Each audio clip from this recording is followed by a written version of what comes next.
आज आम्ही इथे सकल मराठा समाजाच्या वतीने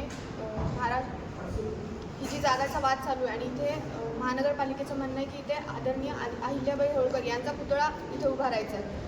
आम्ही त्याच्यासाठी आज ही प्रेस कॉन्फरन्स घेतलेली आहे, कारण की आज ही जागा स्टेडियममध्ये प्रत्येक दुकानदारांना दिलेली आहे आणि इथे आज एक कॅन्टीन आहे। या कॅन्टीनच्या पुढे सकल मराठा समाजाचं ऑफिस आहे, पण काही लोकांच्या डोळ्यामध्ये हे ऑफिस येत आहे, त्याच्यामुळे हे ऑफिस बंद करण्यासाठी काही लोकांनी कटकारस्थान करून इथे आज अहिल्याबाई होळकर यांचा पुतळा उभारा आणि दोन समाजांमध्ये तेच निर्माण कसं होईल याच्यासाठी आज त्यांचा प्रयत्न चालू आहे।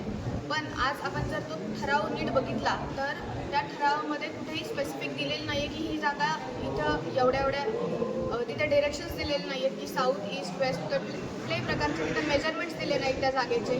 त्याच्यामुळे ही जो त्यांनी ठराव केलेला आहे तो एकतर बेकायदेशीर आहे। आणि आपण महानगरपालिकेची जर इथे भूमिका बघितली तर ही केस जे न्यायालयामध्ये सुरू आहे आणि आमचं म्हणणं आहे की तुम्ही अशी जी न्याय प्रलंबित जागा आहे किंवा ज्या वादात जागा आहे त्या जागेंवरती तुम्ही अशा महान व्यक्तींचे पुतळे बनवू नका। आज आपण बघितलं की मागच्याच वेळेस परभणीमध्ये किती जाळपोळ झाला होता आणि तोडाफोडी झाली होती पुतळ्याच्या वादावरून। पण आज जर महानगरपालिकेकडून अशी भूमिका येत असेल आणि अशा जागेवरती म्हणजे भांडण्याच्या जागेवरती जर पुतळा उभारला तर इन फ्युचर आपल्या समाजामध्ये खूप जास्त तेज निर्माण होऊ शकतं आणि परभणीचं वातावरण अजून खराब होऊ शकतं। म्हणून महानगरपालिकेने इथं कुठेतरी समजूतदार व्हायची गरज आहे आणि हा जो ठराव त्यांनी काढलाय त्यांच्याकडून ही चूक झालेली आहे, ही त्यांनी माघार घेतला पाहिजे आणि कोर्टला त्यांनी रिस्पेक्ट दिला पाहिजे, कारण की कोर्टचा निर्णय आमच्या बाजूने नाही। ब्राह्मण समाज, माळी, धनगर समाज, मुस्लिम समाजाच्या इफ्तार पार्ट्या